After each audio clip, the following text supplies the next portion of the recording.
Enzyme induction और repression क्या होता है, एलोस्टेरिक एंजाइम रेगुलेशन क्या है। अब देखिए एंजाइम इंडक्शन होता क्या है। इंडक्शन का मतलब ध्यान से सुनिएगा, जो इंड्यूस करे। इंड्यूस का मतलब है जो इन्हेंस करे, ताकि आप अलग अलग रिएक्शन को जो हमारी बॉडी के अंदर चल रही है उसको अच्छे से समझ सको। Hello everyone, welcome back to the pharmacy India plus. आज इस क्लास के अंदर जो सेशन हम लोग डिस्कस करने वाले हैं वो वही चैप्टर है जो चल रहा है एंजाइम्स। ये है बायोकेमिस्ट्री का यूनिट 5 और ये आपका लास्ट सेशन भी होने वाला है। मतलब पूरे बायोकेमिस्ट्री का this will be last session, क्योंकि पूरा बायोकेमिस्ट्री का सिलेबस आपका यहीं तक था। ठीक है, आज की इस क्लास के अंदर जितना भी बचा हुआ पार्ट है इस पूरे चैप्टर का वो हम लोग डिस्कस करने वाले हैं। जैसे क्या क्या पढ़ाने वाली हूँ मैं वो एक बार बता देती हूँ, जिसमें सबसे पहले हमको करना है रेगुलेशन ऑफ एंजाइम, यानी एंजाइम इंडक्शन और रिप्रेशन क्या होता है, एलोस्टेरिक एंजाइम रेगुलेशन क्या है। उसके बाद थेराप्यूटिक और डायग्नोस्टिक एप्लीकेशंस जो होती है एंजाइम्स की वो हमें करनी है।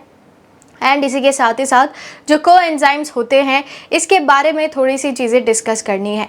क्लियर? तो ये कुछ टॉपिक्स है जो आज की इस क्लास में हमें डिस्कस करने हैं। स्टार्ट करते हैं और आई होप कि इसका जो पार्ट 1 है और पार्ट 2 है वो आपने देख लिया हो, आपको चीज़ें समझ में आ गई हो। क्योंकि अगर आपने वो अभी तक नहीं पढ़ा है, चीज़ें नहीं देखी है, तो इस सेशन में आपको थोड़ी बहुत प्रॉब्लम होगी फिर। ठीक है, तो मेरा यही आपके लिए एक सजेशन है कि पहले आप जाइए उन पार्ट्स को ज़रूर देखें, क्योंकि उसके अंदर जो इंट्रोडक्शन पार्ट है, माइकलिस मेंटन इक्वेशन, किस तरीके से एंजाइम इनहिबिशन होता है, वो हम लोगों ने डिस्कस किया है। आगे बढ़ते हैं और शुरुआत करते हैं आज की इस सेशन के सबसे पहले टॉपिक के साथ, जो कि है एंजाइम इंडक्शन। अब देखिए एंजाइम इंडक्शन होता क्या है। इंडक्शन का मतलब ध्यान से सुनिएगा, जो इंड्यूस करे। इंड्यूस का मतलब है जो इन्हेंस करे। अब मान लीजिए कि एक एंजाइम है और एक कंपोनेंट है, वो एक ऐसा कंपोनेंट है जो एंजाइम की एक्टिविटी को बढ़ा रहा है।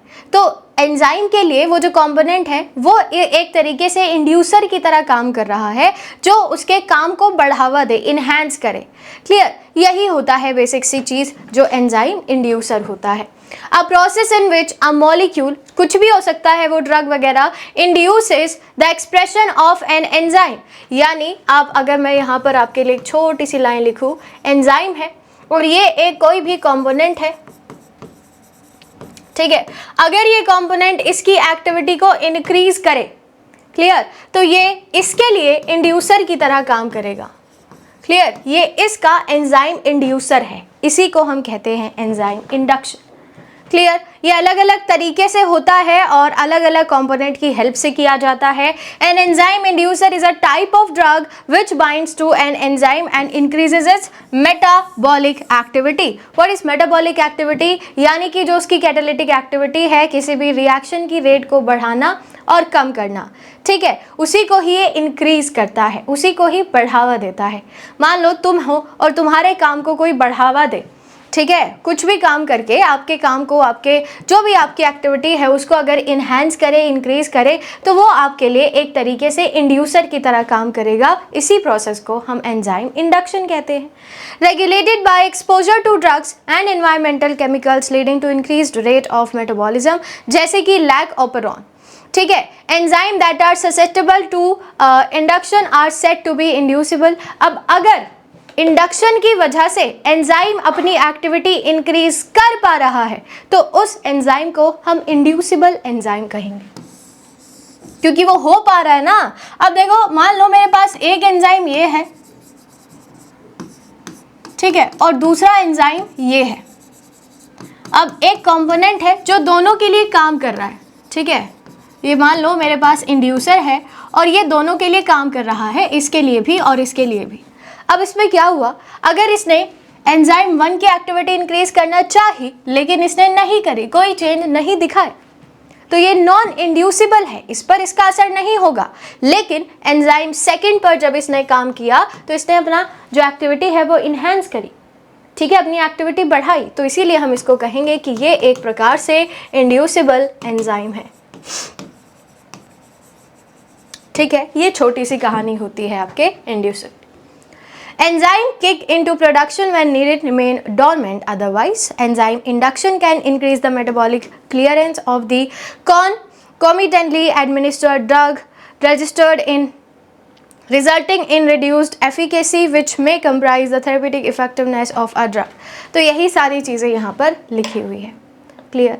अब इसी का ही ऑपोजिट आप मान लीजिए एंजाइम रिप्रेशन। ठीक है, एग्जाम्पल याद रखना, उसका एग्जाम्पल था लैक ऑपरॉन। क्लियर, पढ़ा होगा आप लोगों ने, जिसके अंदर लैक्टोज का यूज़ किया जाता है। क्लियर। चलिए, अब एंजाइम रिप्रेशन क्या है? देखो अभी जो तुमने पढ़ा, ठीक है, उसी को बिल्कुल ऑपोजिट कर दीजिए। रिप्रेशन यानी कि जो रिप्रेस करे। क्लियर, जो एक्टिविटी डिक्रीज करे, that is repression. Clear. Effectors can associate with the operator and alter the configuration so that the binding of the polymerase occurs less efficiently or not at all. This effect is known as repression. मतलब अगर मेरे पास एक enzyme है, ठीक है, और मैं एक कंपोनेंट को इसके साथ बाइंड कराती हूँ जिसकी वजह से एंजाइम की एक्टिविटी डिक्रीज हो जाए, ठीक है, तो इसी को ही मैं रिप्रेसर कहूँगी। ठीक है, ये होगा रिप्रेसर और इस प्रोसेस को कहा जाएगा रिप्रेशन। ठीक है, तो ये कहानी होती है रिप्रेशन की। क्या है इसमें समझने वाला? एग्जाम्पल के बारे में अगर बात करें तो जैसे आप लोगों ने नाम सुना होगा TRP ऑपेरॉन, फीडबैक इनहिबिशन या प्रिवेंट्स वेस्टिंग ऑफ एनर्जी। तो ये सारी की सारी चीज़ें एग्जाम्पल्स हैं इसके। अब इनका क्या इंपॉर्टेंस है, एंजाइम इंडक्शन की क्या इंपॉर्टेंस है, क्योंकि सिलेबस में यही दिया गया है। तो देखिए, essential, it is very important. ठीक है, ताकि आप अलग अलग रिएक्शन को जो हमारी बॉडी के अंदर चल रही है उसको अच्छे से समझ सको। अब तुम्हारी बॉडी में हर एक पार्ट के अंदर मेटाबॉलिक रिएक्शन चल रही है, चाहे वो कोई भी पार्ट हो, यहाँ से लेकर हेड टू टो, हर एक पार्ट में कोई ना कोई मेटाबॉलिक रिएक्शन चल रही होगी। उन्हीं सारी रिएक्शंस को समझने के लिए हमें इम्पोर्टेंस पता चलती है एंजाइम इंडक्शन की। ठीक है, अब ड्रग का रिएक्शन किस तरीके से होता है उसको एनालाइज करने के लिए भी इंपॉर्टेंट हो सकता है। समझ पा रहे हो? तो अलग अलग रिएक्शन किस तरीके से हमारी बॉडी के अंदर चल रही है इसको समझने के लिए ज़रूरी है एंजाइम इंडक्शन, या फिर ड्रग का रिएक्शन किस तरीके से हो रहा है उसको एनालाइज करने के लिए इंपॉर्टेंट है ड्रग रिएक्शन। टॉक्सिसिटी को पढ़ा जाता है इसकी वजह से। क्लियर, कि क्या टॉक्सिसिटी है। इसके बाद कॉजेज ऑफ लेस और ओवर प्रोडक्शन ऑफ हॉर्मोन्स, किस वजह से, किस कारण से हॉर्मोन्स बहुत ज़्यादा बन रहे हैं। आप लोगों ने सुना होगा हाइपोथायरॉयडिज्म, हाइपोपैराथायरॉयडिज्म, हाइपरथायरॉयडिज्म। तो ये जो कंडीशंस होती हैं ये किस कारण से हो रही हैं, इनके रीजंस क्या हैं, कॉजेज क्या हैं, तो इनको भी समझने के लिए इम्पॉर्टेंट होता है एंजाइम इंडक्शन। साथ ही साथ कुछ ऐसे इंड्यूसर्स भी होते हैं जो कि थेरापेटिकली भी यूज़ किए जाते हैं for hyperbilirubinemia. What is this hyperbilirubinemia? हम लोगों ने पढ़ा भी था अमीनो एसिड मेटाबॉलिज्म के प्यूरिन मेटाबॉलिज्म में। ठीक है, वहाँ पर देखो ये होता क्या है, हाइपर बिलीरुबिनीमिया, ये हमने कहाँ पढ़ा, चलो जहाँ भी पढ़ा, ये होता है high level of bilirubin, high level of bilirubin. अब इससे होता क्या है, ये कॉज करता है अल्टीमेटली जॉन्डिस। समझे? बिलीरुबिन एक बाइल पिगमेंट है, येलो कलर का बाइल पिगमेंट है जो कि आरबीसीज के रप्चर होने की वजह से रिसाइकल किया जाता है स्प्लीन के थ्रू। ठीक है, अब अगर आरबीसी जल्दी जल्दी रप्चर होगी तो ये भी बहुत ज़्यादा अमाउंट में प्रोड्यूस होगा बिलीरुबिन, और इसकी वजह से जॉन्डिस होने के चांसेस बहुत ज़्यादा इंक्रीज हो जाते हैं। तो इसी के लिए यूज़ किए जाते हैं कुछ एंजाइम इंड्यूसर्स।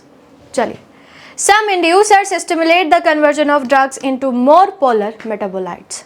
चलो, अब इनके बीच में डिफरेंस क्या होता है, इंडक्शन और रिप्रेशन। इंडक्शन जो इन्हेंस करे, ठीक है, रिप्रेशर जो डिक्रीज करे, तो वही है। इंडक्शन का मतलब होता है it turns the operon on, ये ऑपेरॉन को चलाता है, ऑन करता है। लेकिन वहीं पर अगर रिप्रेशन की बात की जाए तो ये ऑपेरॉन को बंद कर देता है, it turns the operon of. ठीक है, it starts transcription and translation, ये शुरू करेगा और ये कम कर देता है, मतलब पूरी तरीके से बंद भी कर सकता था। It is caused by a new metabolite which needs enzyme to get metabolized. It is caused by an excess of existing metabolite. जो metabolite बहुत ज़्यादा अमाउंट में प्रेजेंट है उसी की वजह से जो रिप्रेशन है वो हो सकता है. It operates in the catabolic pathway और वो anabolic pathway. What is catabolic and anabolic pathway? पहला ही चैप्टर था. Catabolic pathway का मतलब होता है जब आप चीज़ों को तोड़ते हैं, break down of complex molecules, और यहाँ पर एनर्जी रिलीज होती है. ठीक है. और एनाबॉलिक पाथवे वो था जब आप कॉम्प्लेक्स मॉलिक्यूल का फॉर्मेशन करते हैं. ठीक है. यहाँ पर एनर्जी यूटिलाइज होगी, एनर्जी को यूज किया जाएगा. इसके बाद repressor is prevented by the inducer from joining the operator gene, and aporepressor is enabled by a corepressor to join the operator gene. ये इनके बीच में डिफरेंस है. नेक्स्ट हमारे पास आता है allosteric regulation. What is this allosteric regulation? देखिए, allosteric site अगर आपको याद है तो ठीक है, समझ में आ जाएंगी चीज़ें. होता क्या है, एक एंजाइम के पास दो जगह होती है, एक्टिव साइट और ये पूरी एलोस्टेरिक साइट. बस यही एलोस्टेरिक साइट को कुछ ना कुछ हमें इसके साथ करना होगा. ठीक है. जैसे एक्टिव साइट पर सबस्ट्रेट बाइंड करता है, एलोस्टेरिक साइट पर भी चीज़ें बाइंड करती है. Allosteric regulation broadly speaking is just any form of regulation where the regulatory molecule binds to an enzyme at some space या place other than the active site. वही वाली. ठीक है. देखो, मान लीजिए मेरे पास ये एक एंजाइम है, सुंदर सा बनाते हैं, ये सबस्ट्रेट है और ये एक तरीके का रेगुलेटर है. ठीक है. इनहिबिटर नहीं है, रेगुलेटर है. ये एक्टिव साइट है, ये बाइंड हो जाएगा, एक्टिव साइट घिर जाएगी. ये दूसरी जो जगह है इसको कहा जाता है एलोस्टेरिक साइट. यहीं पर ही रेगुलेटर जाकर बाइंड करेगा और इसी की हेल्प से जो एंजाइम की एक्टिविटी है उसको रेगुलेट किया जाता है. इसी को ही एलोस्टेरिक रेगुलेशन कहा जाता है. ठीक. The place where the regulator binds is called the allosteric site, जो अभी अभी मैंने आपको बनाकर दिखाई. All cases of non competitive inhibitors, याद है नॉन कॉम्पिटिटिव इनहिबिशन के अंदर जो इनहिबिटर था वो कहाँ पर बाइंड हुआ था, एलोस्टेरिक साइट के साथ जाकर. तो इसीलिए जो नॉन कॉम्पिटिटिव इनहिबिशन है उसको हम एलोस्टेरिक इनहिबिशन भी बोलते हैं. यहाँ पर भी वही चीज़ है कि सारे के सारे केसेस जो नॉन कॉम्पिटिटिव इनहिबिशन के थे वो एक प्रकार से एलोस्टेरिक रेगुलेशन ही है ना. वहीं पर तो बाइंड हो रहा है, ये देख लो तुम. अब ये देखो, एलोस्टेरिक इनहिबिशन अगर आपको याद है तो वहां पर हमने एक चीज करी थी कि जब इनहिबिटर बाइंड करता है एलोस्टेरिक साइट से तो जो एक्टिव साइट है उसकी शेप चेंज हो जाती है. यहाँ पर भी वही हो रहा होगा, शेप चेंज हो जाएगी एक्टिव साइट की, तो अब सबस्ट्रेट जाकर यहाँ बाइंड नहीं कर पाएगा. लेकिन अगर एक्टिवेशन की बात करें तो मान लो मेरे पास यही है. ठीक है. ये ऐसी शेप है एक्टिव साइट की, सबस्ट्रेट की शेप ये है. अब मुझे इसकी शेप इसके लिए स्पेसिफिक बनानी है तो मैं दोबारा से एक एक्टिवेटर एलोस्टेरिक साइट से बाइंड करा दूंगी. अब जैसे ही ये बाइंड करेगा इसकी जो शेप थी जो चेंज हो गई थी अब वो वापस से सही शेप में कन्वर्ट हो जाएगा, जिसकी वजह से सबस्ट्रेट जाकर यहाँ बाइंड कर जाएगा. This is called allosteric activation. ठीक है. तो ये डिफरेंस होता है एक्टिवेशन में और रिप्रेशन में या फिर इनहिबिशन में. क्लियर. चलिए बढ़ते हैं आगे. अब डिस्कस करने वाले हैं हम लोग इसके क्या क्या प्रॉपर्टीज होती हैं. Allosteric sites can occur at more than one position on an enzyme molecule. अरे एक्टिव साइट को छोड़ के हर एक जगह एलोस्टेरिक साइट में कन्वर्ट हो सकती है, ये चीज़ याद रखना बस. ठीक है. ऐसा नहीं है कि एक एंजाइम के पास एक ही एलोस्टेरिक साइट होती है, नहीं, मल्टीपल साइट्स हो सकती है.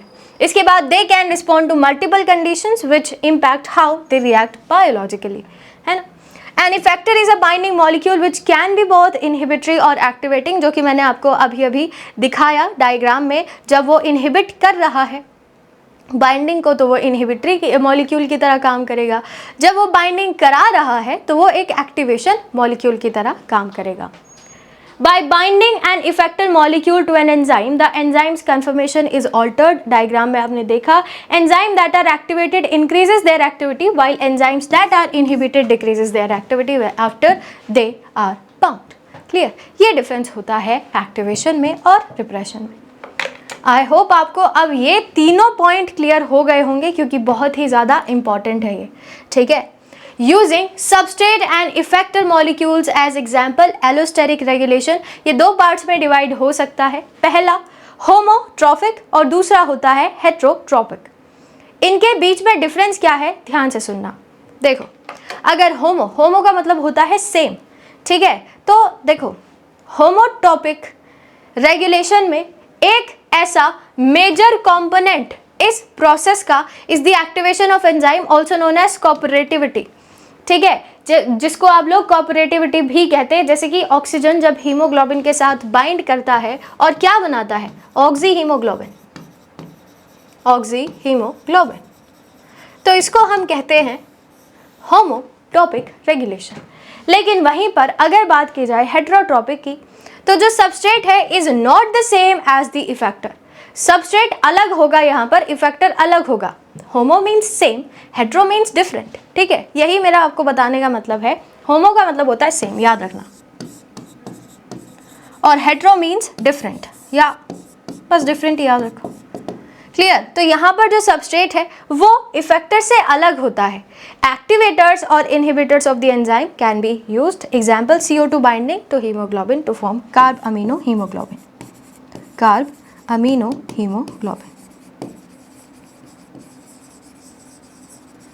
ठीक है। यहाँ पर चीज़ें अलग अलग होती हैं, होमो में सेम होती है, ठीक है।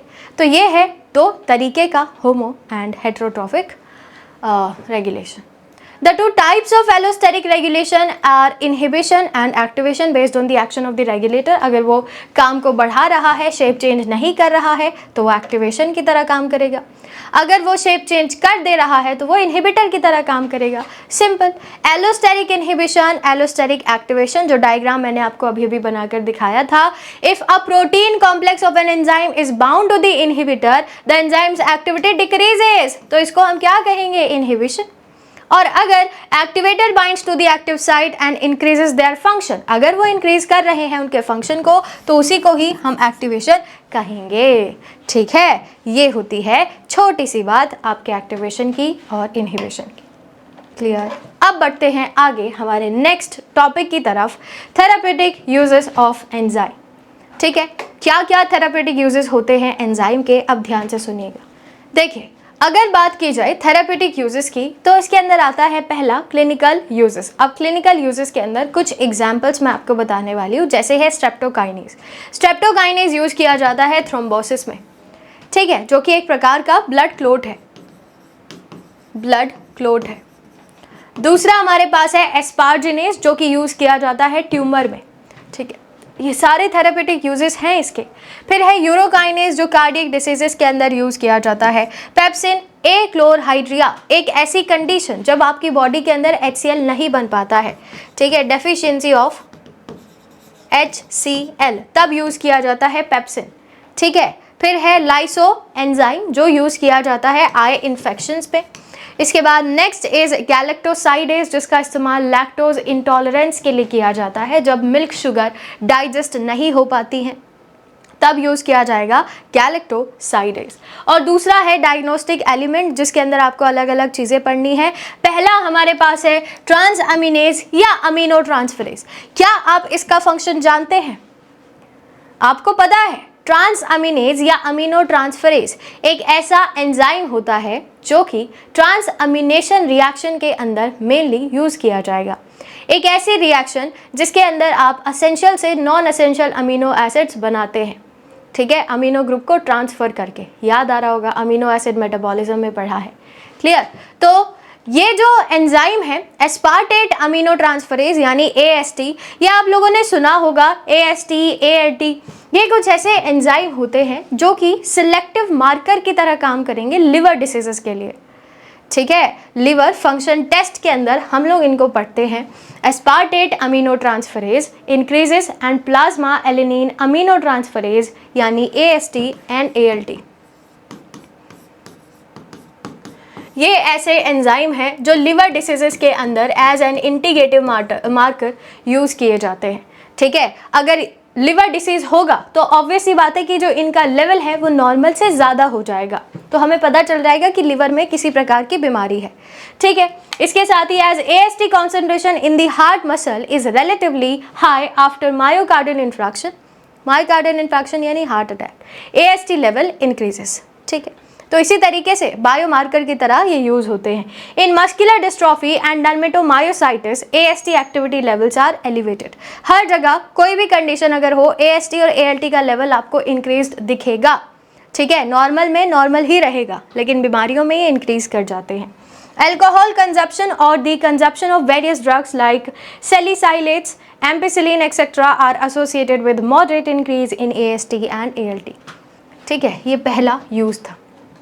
दूसरा हमारे पास है alkaline phosphate and ALP level in the plasma is particularly useful in the diagnosis of bone and hepatic condition। Again, hepatic means liver, तो लिवर में अगर कोई बीमारी है उसकी वजह से एल्केलाइन फॉस्फेट यानी ALP का लेवल आपको इंक्रीज्ड दिख सकता है, जो मैंने अभी अभी आपको बताया। इसके बाद है digestive enzyme of pancreatic origin.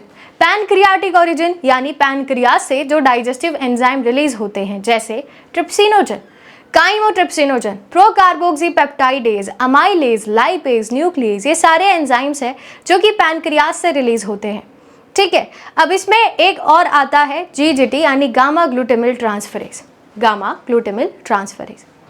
Increased level of GGT occur when the liver is ill with any type of disease. These tests are used to detect obstructive jaundice, cholecystitis and cholangitis. इन सभी का जो इस्तेमाल है वो ऐसी बीमारियों को detect करने के लिए यूज किया जाता है। ये सब लिवर फंक्शन डिसीज है, ठीक है, पैनक्रियाज फंक्शन डिसीज है, डिसीज नहीं टेस्ट, फंक्शन टेस्ट, इन सभी के लिए इनका यूज किया जाएगा। रेनल फंक्शन टेस्ट है, ठीक है, तो इनके लिए इस्तेमाल किए जाते हैं ये particularly enzymes. Biliary tract enzyme जैसे alpha amylase, amylase measurement in the serum and urine are typically used to diagnose pancreatic diseases, for example pancreatitis यानी इन्फ्लेमेशन ऑफ पैनक्रियाज, कोलसिस्टाइटिस, ठीक है, या फिर ट्यूमर्स। दूसरा है trypsin. During the first 6 weeks after birth, serum trypsin can be measured to screen for cystic fibrosis. Next is chymotrypsin, ये सारे वही एंजाइम है। A serum chymotrypsin level exceeding 8 times the normal value indicates renal failure। याद रखना, अगर renal failure हो रहा है तो chymotrypsin का जो लेवल है वो 8 गुना ज़्यादा आपको देखने के लिए मिल सकता है। ठीक है, तो इनकी हेल्प से आप पता लगा सकते हो कि कौन सी बीमारी है, समझे। इसके बाद नेक्स्ट हमारे पास जो टॉपिक है वेरी इंपॉर्टेंट, आइसो एंजाइम्स। देखो आइसो का मतलब होता है सेम, ठीक है, यहाँ कुछ तो चीज़ ऐसी होगी जो सेम होगी, ठीक है, कुछ तो ऐसा होगा जो सेम होगा। होता क्या है, एंजाइम्स की अलग अलग फॉर्म, ठीक है, एक ही एंजाइम की, सेम एंजाइम की अलग अलग फॉर्म, जिनके काम भी अलग अलग होते हैं, जिनका स्ट्रक्चर भी अलग अलग होता है, उसी को ही हम आइसो एंजाइम्स कहते हैं। ठीक है, the multiple form an enzyme, the multiple forms of an enzyme जो कि एक ही रिएक्शन को कैटालाइज कर रही होगी, उसी को आप आइसोजाइम्स या आइसो एंजाइम्स बोलते हैं। ठीक है, they however differ in their physical and chemical properties, यानी उनका स्ट्रक्चर अलग अलग होगा। ठीक है, एक एंजाइम की अलग अलग फॉर्म है, जिनका स्ट्रक्चर अलग अलग है, जिनकी फिजिकल एंड केमिकल प्रॉपर्टीज है, सब अलग है, लेकिन वो काम एक कर रहे होंगे, एक ही प्रकार की रिएक्शंस को वो कैटालाइज कर रहे होंगे, उन्हीं को ही हम आइसो एंजाइम बोलते हैं। जिनको समझ नहीं आया देखो ध्यान से सुनो। मान लो मेरे पास एक एंजाइम है, इस एंजाइम की दो अलग अलग फॉर्म है, एंजाइम 1 एंड एंजाइम 2, इनकी फिजिकल और केमिकल प्रॉपर्टीज अलग है। ठीक है, लेकिन ये दोनों enzyme same type of reaction को कैटालाइज करते हैं, इन्हीं को ही आप आइसो एंजाइम्स बोलेंगे। ठीक है, which include the structure, immunological properties, Km and Vmax values, pH optimum, relative susceptibility to inhibitors and degree of denaturation। यानी फिजिकल और केमिकल प्रॉपर्टीज के अंदर जो भी चीज़ें आती हैं वो सब कुछ अलग अलग होगा। एग्जाम्पल के तौर पे यहाँ पर इन्होंने दिया है उनका स्ट्रक्चर, इम्यूनोलॉजिकल प्रॉपर्टीज़ Km और Vmax की जो वैल्यू है, इसके बाद pH क्या है ऑप्टिमम, ठीक है, रिलेटिव ससेप्टिबिलिटी इनहिबिटर्स के रिगार्डिंग और डिग्री ऑफ डीनेचुरेशन, ये सब कुछ अलग अलग होगा। एग्जाम्पल, लैक्टेट डिहाइड्रोजनेज के 5 आइसो एंजाइम होते हैं, क्रिएटिन काइनेज के 3 आइसो एंजाइम्स होते हैं जो कि सेम ही प्रकार के रिएक्शंस को कैटेलाइज कर रहे होंगे। Iso enzymes can be identified by there differences, जैसे ग्लूकोकाइनेज। ग्लूकोकाइनेज एक वेरिएंट है हेक्सोकाइनेज का, इसका इस्तेमाल किया जाता है ग्लूकोज को ग्लूकोज 6 फॉस्फेट में कन्वर्ट करने के लिए during the process of glycolysis, ठीक है। ये दोनों एक दूसरे के आइसो एंजाइम्स होते हैं, ठीक है। अब आपने अगर देखा हो इनका इस्तेमाल जो किया जाता है, लेकिन that is not inhibited by glucose 6 phosphate, क्लियर। Isoenzymes can be identified by their various differences, जैसे glucokinase a variant of hexokinase that is not inhibited by glucose 6 phosphate. इसको आप इनहिबिट नहीं कर सकते हो ग्लूकोकाइनेज को, बट हेक्सोकाइनेज को कर सकते हो, ठीक है। ये भी different regulatory features and a lower affinity for glucose allow them to serve different functions in different organ cells, एक लिवर में दूसरा मसल में। For example, beta cells of pancreas secrete insulin while the liver cell synthesizes glycogen। Beta cells pancreas की क्या release करती है, insulin, जो एक हार्मोन है, लेकिन वहीं पर अगर लिवर सेल्स की बात करें तो वो रिलीज करता है ग्लाइकोजन, ठीक है। ग्लाइकोजन एक पॉलीसेकेराइड है, तो ये डिफरेंस होता है। ग्लूकोज लेवल आर लो और problems develop, both of this process can not takes place, clear. तो ये कहानी है आइसो एंजाइम्स की, समझ में आया, छोटी सी चीज़ है। अब इसके बाद नेक्स्ट और लास्ट टॉपिक इस पूरे बायोकेमिस्ट्री का वो है एंजाइम कोफैक्टर्स और कोएंजाइम्स, ठीक है।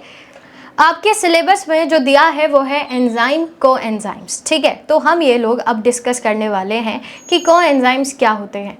कुछ एग्जांपल्स मैं आपको बताऊंगी, उनके क्या फंक्शंस होते हैं और किससे वो बने हुए हैं, यानी उनका स्ट्रक्चर कैसा होता है, ठीक है। चलो, तो ये एक छोटी सी टेबल है जिसमें सारे कोएंजाइम्स दिए गए हैं विद देयर पर्टिकुलरली फंक्शंस। एक चीज़ याद रखिएगा, कोएंजाइम वो हैं जिनका जो फॉर्मेशन है वो बी कॉम्प्लेक्सेस से हुआ है। अब बी कॉम्प्लेक्सेस यानी vitamin B complexes B1, B2, B3, B5, B6, B7, B9 and B12, इन्हीं को ही हम कोएंजाइम्स कहते हैं। याद है, ठीक है। चलो, थोड़ा बहुत आपको पता भी होगा। पहला है B1 यानी थाइमीन। थाइमीन से जो कोएंजाइम बनेगा वो है थाइमीन पायरोफॉस्फेट, TPP जिसको हम कहते हैं। काम याद रखना, सवाल डायरेक्ट पूछे जाते हैं, ठीक है। जैसे अगर TPP की बात करें तो इसका इस्तेमाल होता है डीकार्बोक्सिलेशन रिएक्शंस में, क्लियर। डीकार्बोक्सिलेशन यानी व्हाट इज डीकार्बोक्सिलेशन रिएक्शन? अरे जो हम लोग पढ़ के भी आ चुके हैं, इलेक्ट्रॉन ट्रांसपोर्ट चेन और ऑक्सीडेटिव फॉस्फोराइलेशन, मेटाबॉलिक रिएक्शंस, कितनी सारी पढ़ी है हमने, तो वहाँ पर इसका इस्तेमाल होता है। इसके बाद नेक्स्ट है B2 यानी राइबोफ्लेविन। यहाँ से FMN और FAD इलेक्ट्रॉन ट्रांसपोर्ट चेन के मेन कॉम्प्लेक्सेस के अंदर प्रेजेंट है, ठीक है। फ्लेविन मोनोन्यूक्लियोटाइड और फ्लेविन एडेनिन डाइन्यूक्लियोटाइड, ये दो इसके कोएंजाइम्स है। इनका इस्तेमाल ऑक्सीडेशन रिडक्शन रिएक्शन के अंदर होता है, रिडॉक्स रिएक्शन में। बस एक चीज़ यहाँ पर ध्यान रखना, यहाँ पर 2 हाइड्रोजन एटम इन्वॉल्व होंगे, ऐसी रिएक्शंस को ये कैटेलाइज करेंगे, ठीक है। ऐसा मैंने क्यों कहा, क्योंकि तीसरा पढ़ो, B3 यानी नियासिन। यहाँ से जो कोएंजाइम्स बनते हैं वो है NAD यानी निकोटिनामाइड एडेनिन डाइन्यूक्लियोटाइड और nicotinamide adenine dinucleotide phosphate, NAD और NADP, क्लियर। ये भी रिडॉक्स रिएक्शन में ही यूज होते हैं, लेकिन यहाँ पर डिफरेंस क्या है, यहाँ पर डिफरेंस ये है कि यहाँ पर हाइड्राइड आयन इन्वॉल्व होगा, ठीक है। तो ये दोनों के बीच में डिफरेंस है जो आपको पता होना चाहिए। अगला हमारे पास है B6 यानी पायरिडॉक्सिन। इससे बनता है PLP पायरिडॉक्सिल फॉस्फेट, जो यूज़ किया जाता है, जैसे हम लोगों ने ट्रांस अमीनेशन रिएक्शन पढ़ी थी, ठीक है। ट्रांस अमीनेशन रिएक्शन जहाँ पर पढ़ी थी, यहाँ पर यूज़ किया जाएगा। Variety of reactions including the transfer of amino group, transamination की बात हो रही है।